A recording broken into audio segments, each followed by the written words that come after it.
Okay, ladies and gentlemen, and we fly from the UK to Cyprus, where we will meet Michael Virardi. He is a facilitator, speaker, and best-selling author on positive leadership, business culture, and management. Michael has been hired by numerous prestigious organizations like Google, the American P&I Club, Pathfinder, and others to help them elevate their teams and leaders. Hello, Michael. I'm so happy that you're with us today. Welcome to the conference. Hello, Marilena. Thank you for this lovely introduction. You look lovely, by the way, and Oh, thank you thank to you. everyone who's present. It's my snowed in hairstyle, you see. We couldn't go to the hairdresser, so we made our hair by myself, I made. But Wonderful. anyway. You've done a great job. Thank you so much. So the floor is yours, and we're all excited to hear your presentation. Thank you very much, Marilena. On the 22nd of July 2009, Amazon paid 1.2 billion US dollars to acquire a company they could have easily copied. At the time, that company had a handful of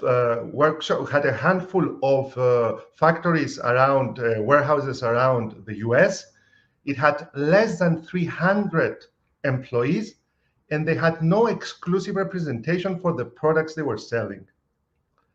And when Jeff Bezos, the owner of Amazon and the founder, the major shareholder, was asked by the press, why did you pay such a lofty amount to acquire them? Jeff Bezos said, we paid 1.2 billion US dollars to acquire Zappos for the relationships that they managed to create and develop with their customers. And it's true. At Zappos, for those of you who might not know them, when they deliver their shoes, and now they deliver more, they have more product lines, they deliver them free of charge shipping to anywhere in the United States. And if you don't like them, if you want to send them back, you have 365 days to send them back, no questions asked, free of charge freight once again. To graduate from the Zappos Academy after 4 intensive weeks of training, you get into a room in Las Vegas, in a conference room with the late Tony Hsieh, the previous owner, and he asks you two things. First, to recite the 10 values of the company, and if you don't know them, you're out. And secondly, he comes up with 2,000 US dollars and hands them to anyone who wants to quit on the spot. And when Tony Hsieh was asked by reporters, why do you hand out 2,000 US dollars for someone to quit? And he says, that's just a minute amount of money to pay to get rid of someone who cares more about money than our customers. And this amazing customer service and experience, we were lucky as a family, and in particular my wife, Christine, to be the recipient of it. Just a few years back, Christine called Zappos, and she wanted a particular pair of shoes. Their Zappos representative, Tracy on the other line, was very polite, but she told us that Zappos stopped shipping outside the US. But she went one step further, telling Christine that, Christine, if you would like us to ship free of charge, we can ship them somewhere in the US to a relative of yours, and they can ship them to you in Cyprus. But because we had no relatives, Tracy went 2 steps ahead, and she said, drop me your email. And she shot us an email which had 4 links. And those 4 links were the links to Zappos's competitors, which carried the exact same shoe. And Tracy told us that link number 2, that's competitor number 2, was 5% less expensive than all the others, including Zappos. They say that the fortune is in the follow-up, and there was no fortune to be made for Zappos in this case because they were not selling to us. But Tracy left a very positive memory behind, and she made us ardent supporters. During today's keynote speeches, you will hear how organizations, and especially the bigger organizations, use data and artificial intelligence in order to understand trends and comprehend customer behavior patterns. And I totally agree with this. But relying solely on data and artificial intelligence and neglecting to empower people the likes of Tracy, who can work their magic on the ground, can only hinder our efforts to create an impeccable, more humane customer experience. I believe that organizations are there to serve humans. And the reason why we need to make sure we bring more humanity into our customer experience is because we're serving humans. And the $1 million question is, or the €1 million question is, how can we make sure that we bring more humanity into our customer experience? Well, the gentleman that I'm about to show you, and I'm going to share my screen now, explains exactly how we bring more humanity. The gentleman's name is Paul Pollock, and Paul was the former CEO of Unilever. Just 3 days ago, he addressed an audience at the prestigious IMD Institute in Lausanne, Switzerland, and he said there are 4 ingredients that we need to instill in our leaders. First and foremost, in our top leaders, and then they will find their way in our frontline leaders and into all the employees, even those that do not have a title. These ingredients are passion, empathy, humility, and last but not least, kindness. So how do we instill these 4 characteristics? Well, there are 2 parameters we should take care of.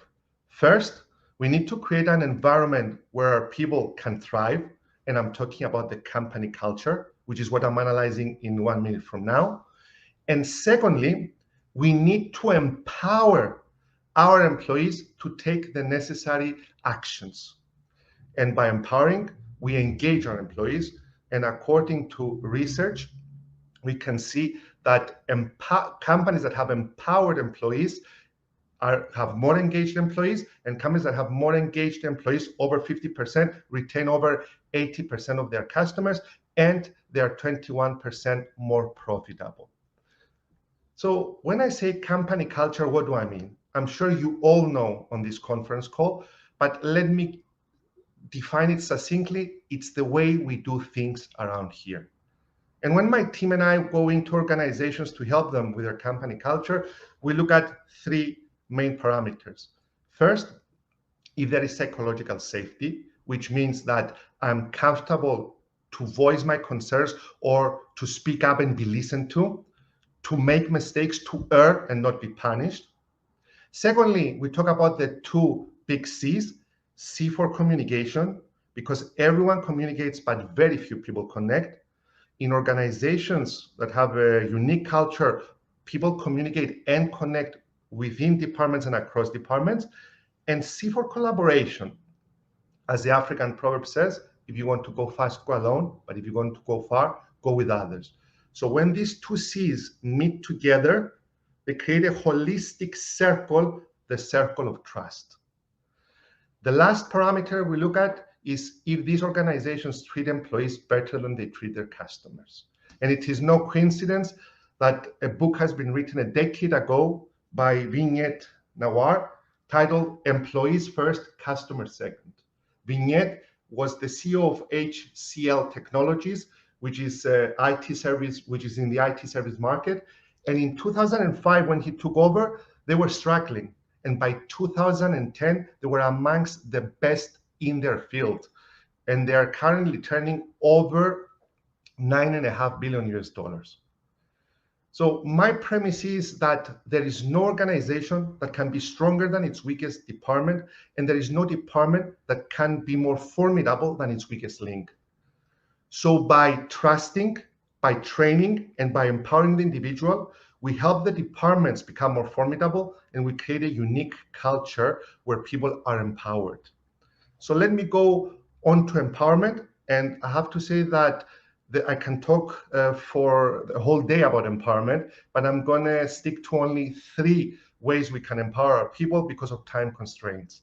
And these 3 methods we can empower them are inspired by the recent World Economic Forum soft skills that are very important for our people to thrive in 2025 and beyond, which are taking the initiative, being creative.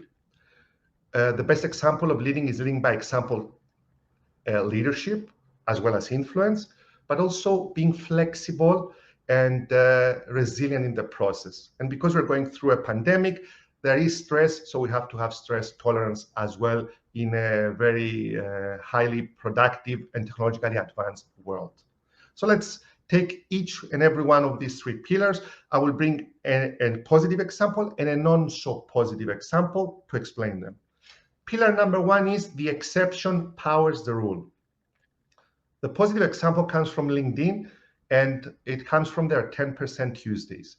Every Tuesday, the LinkedIn technicians go on a lower bandwidth with a bad connection, and they try to log and get into LinkedIn to see how millions of people with a not so good connection have, what kind of customer experience do they have. This is about LinkedIn caring not only about the people that are the rule, but also about not their average customer. If I can draw a parallel with this one, I would say that it's like many shops that are being redesigned now to care not only for the people who are great with their health, but also that for those that are bound on a wheelchair. The eye level of someone who's bound on a wheelchair is completely different to the eye level of someone who's not. The not so positive example comes from 99designs.com. 99 Designs designs various logos, shirts, branding items for you. You go into a competition, there are 3 packages you can get. And in my case, I got the lowest package out of the 3, which gives you around 30 designs. That's 30 designers compete for that amount of money, the pot, and the winner takes the pot. 99 Design takes a percentage. So the good thing about them is that they ask you a lot of questions to understand your branding colors, and they want them specifically yellow, 33.34, 31. They want your fonts to be uploaded. They want screenshots from your website. They want your website address. They want advertisements that you've done in the past, the whole deal. But when the competition began, in the first 30 minutes, I got 6 designs. 5 of those 6 designs had nothing to do with my branding identity. Purple colors, blue colors, brown colors. So the next day, I called one of their 3 service lines and talked directly to the UK. And I told the lady, who was very polite, that I'm not happy with the service and I want my money back. And before she asked me any question, she went on a script, reading a script for 40 to 50 seconds. After she'd finished, I said, I still want my money back. And to their credit, they refunded me immediately. But she lost the opportunity to ask me why.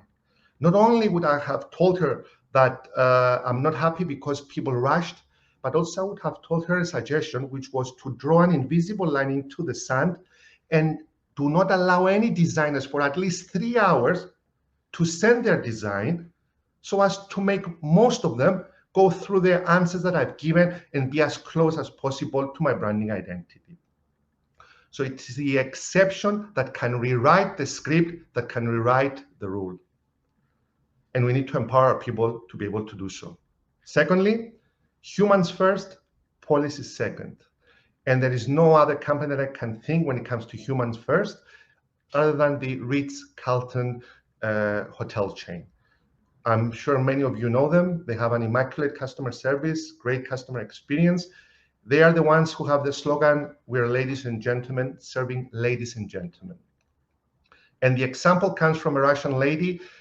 And by the way, I need to say that each and every employee at the Ritz-Carlton has a $2,000 to spend, no questions asked, to solve any customer complaint. And there was in particular a case of a Russian lady who wanted to do her wedding at the Ritz-Carlton, and she wanted Russian food.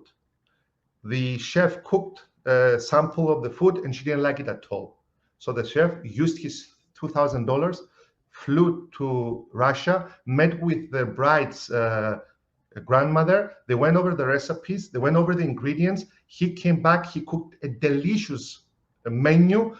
The bride and the groom were so happy that they referred the hotel again and again, because they put humans first and policies second. The not so positive example comes from a recent experience of our family when we went to my mall here in my hometown, Limassol, And at approximately 11:45 in the morning, we went to TGI Fridays at the counter, because there's a counter before you get in. And the lady there told us, I need to see your safe pass, please. My wife was holding our 9-month-old daughter. I was holding our 9-month-old son. We have twins. And our 9-year-old was pushing the strollers with all the bags there. And I said, can you please sit us down before I can show you the safe pass, the COVID pass? And reluctantly, the lady agreed. She stood on top of us for 2.5 minutes until we settled down to show her the COVID pass. I'm not saying bend the rules. I'm just saying be more understanding, be more flexible, as the World Economic Forum says. Use those skills, empower your people to use those skills, because policies and policies that have to do with the pandemic will go away eventually, but humans will only stay if you empower your people to not make exceptions to the rules, but be more understanding to those people. The third and final way we can empower people is to initiate real human conversations. And the best example I can give you here is from my associate, Sofia Shilimitri, who's on this call, who's based in Lausanne, Switzerland, and who takes her younger son to kindergarten there. And at that kindergarten, they have a habit, a nice habit. When the parent picks up the child, they read out from a note what the child has done during the day. They've eaten at this time, they've done this, and so and so. There are two people that are in charge there. When the man, when Sophia meets the male representative of the kindergarten, he reads word for word what's written on the paper. Sophia doesn't like it that much because he just recites it. If I can draw an analogy, it's like the speaker who gets up to speak and reads word for word what's written on the PowerPoint slide. If you read from a script or if you read from a slide, it's your mouth doing the talking. But if you speak without notes, it's your heart that's doing the talking. And the heart is closer to the pocket than the brain is. People buy emotionally and then they decide logically. But when the lady representative comes up, she turns it into a story. So very recently, she said to Sophia, you know, Leonidas, who's very naughty, as Sophia told me, and his friends got all the bed mattresses. They made them into a beautiful stroller and they strolled down, but then they helped us put them back. And then Leonidas started writing on the wall. But he said, I'm sorry, I will help you clean it. So that lady, not only is she making a mother proud, but she's also telling her what her son needs to work on and improve. So when Sophia, when she goes back home, she can work on those things that can help her son become less naughty. So initiating real human conversations are important. So all of the above examples pinpoint to our today's title, that small changes can have a great impact, not only on your bottom line, not only on your customer experience, but also on the loyalty you create with your customers. And yes, as the second part of our title says, it takes one person to make the day and hopefully not break the day for your customers. And in closing, I would like to refer to one such person. His name is Chris Yalouridis. He has become a friend now, and he's also a mentor. Chris was studying many years ago in Lyon, hospitality studies, and to make ends meet, he was working at the first ever Carrefour that opened up in Lyon. He wasn't doing much, he was just in charge of the vegetable section, sorting the vegetables and putting them in order. One day, an older gentleman, approximately 75 to 80 years old, approached him, and he said, young man, can you help me find this soap? And he had a note in his hand. Chris could have easily told the older man, it's on corridor number 2, aisle 3, and you can find them there. But he didn't. He got up, he escorted the gentleman there, he leaned down, took the soap, checked the recipe to see if it's the exact same, the note to see if it's the exact same soap, which it was, thanked the gentleman thanked Chris, and they both parted ways. After half an hour, Chris listens to the announcement at Carrefour saying in French, Chris Yallouridis to report to the general manager's office. Chris rushed to the general manager's office, waited approximately 10 minutes outside the general manager's office together with the general manager's personal assistant, and then the PA escorted him in. As soon as he walked in, Chris saw the general manager and the older man standing next to him. And the general manager turned, looked at Chris and said, "Do you know who's the gentleman?" And Chris says, "I don't know who's the gentleman, but I do know that I have served him 30 minutes ago." And the older gentleman said, the general manager said, "The older gentleman is the owner of Carrefour, and he would like to tell you two things." And the older man turned, looked at Chris, smiled, and said, "Congratulations for your impeccable service. The first thing I want to tell you is that whenever you graduate, you have a managerial position waiting for you here at Carrefour, either in this supermarket or any one we open up. The second thing I want to ask you is, do you have a girlfriend?" And Chris says, "Yes, Paula," which is currently his wife. "I want you to take Paula and you will go on a 5-day trip, all expenses paid, to the Canary Islands." Chris was speechless. He couldn't believe it. He couldn't utter a word. And you know what the moral of the story is? We might not, if we are extraordinary, if we put that extra in front of the ordinary, we will probably not win a 5-day trip to the Canary Islands. But we will win something that is more precious than that. The respect and the admiration, not only of our customers, but also of our colleagues. So what I'm saying here today is, make those small changes by empowering your individuals inside the company in order to make a greater impact on your bottom line, in your customer experience, which will be more humane, and last but not least, in your customer loyalty. Thank you very much. Oh my God, Michael, you were just fantastic. I could stay here and listen to you, for the whole day. Also, you intimidated me now because you said you might run a little bit longer with your presentation and you were sharp on time. So, thank you so much. I like to surprise you. Yes, it is a surprise. Yes. Fantastic presentation, I think. Lovely examples. I love the Ritz-Carlton. Okay, flying to Moscow. I mean, fantastic. I have a question for you. In your experience, enormous experience, which is the best way to develop empathetic employees? Which one do you believe? Excellent question. The best way to develop empathetic employees has to do with training, but it doesn't start with us. It starts with their parents. It's the way they're brought up. But if for any reason you want to develop them further, then I suggest that you start training your people and you start bringing in your customers to meet up with your people. At Procter & Gamble, they have the photos of their customers all around their conference room as people decide and take decisions. At Amazon, they leave an empty chair and they say, "Please pretend that the customer is sitting there. What decisions would you have taken? How would you have expressed yourself if the customer was there?" So there is always an empty chair. So the best way to be empathetic, it's exactly like the best way not to gossip. Always think that the other person is there in front of you and try to empathize and find a solution that will be beneficial to your customers. Because if there is beneficial to your customer and it's a win-win, then they will come back again and again. And your employees, your associates, I don't like the word employees, your associates will become more empathetic in the process as well. Lovely, beautiful. I am very happy. I mean, I'm sad that I will let you go, but I'm very happy that I will welcome you again during the day because you will coordinate a fantastic panel discussion later on. So see you later. Thanks for now. And we'll see you. Thank you very much. It was an honor and a pleasure. Thank Thanks. you. Bye-bye.